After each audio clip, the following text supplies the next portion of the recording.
Ever wondered why no one takes you seriously? Because you made it too simple for them. You kept saying yes when walking away was the right answer.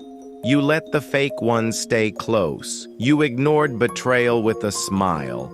And you allowed yourself to be treated like something replaceable. You thought being nice would earn loyalty?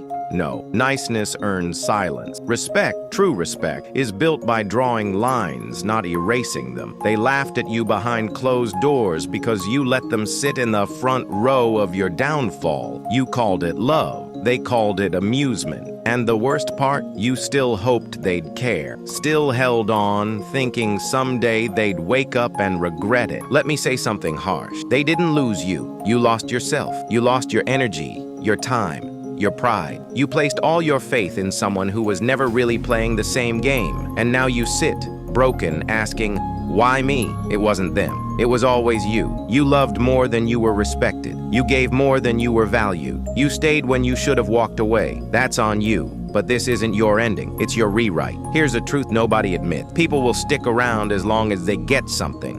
And when they're done, they'll vanish. No warnings, no explanation, just gone. They didn't leave because they found someone better. They left because they knew you wouldn't push back. They expected your silence. And for most of you, they're right. You break in private, cry in corners, scroll old memories at 2 a.m., hoping someone out there still thinks about you. Stop. Stop fighting to be remembered in places where you were easily erased. Stop begging for attention from those who chose to ignore your worth. You don't need closure. You need a transformation. You don't need their sympathy. You need your power back, not the fake power of online quotes and loud talk. I mean the real thing, the quiet, ruthless power that works in the shadows and shows up when it's time to shine. No one's coming to rescue you, not your friends, not your family, not your lover. You are your own backup plan. You are the sword and the shield. Every tear, your fuel. Every lie, your spark. Every letdown, your reason. Let that pain shape your discipline. Let your silence mold your strength. Let the loneliness build your focus. Want to rise? Then fall first. Break, burn. Cry if you must, but then get back up. Stop seeking pity. Stop explaining yourself. Stop expecting sorry from those who sleep peacefully after destroying you. Let them go. Let them believe they've won. Because when you disappear into the grind and re-emerge stronger, that's when your name starts echoing in their minds. Not when you beg, not when you cry, but when you return, unstoppable, untouchable, reborn.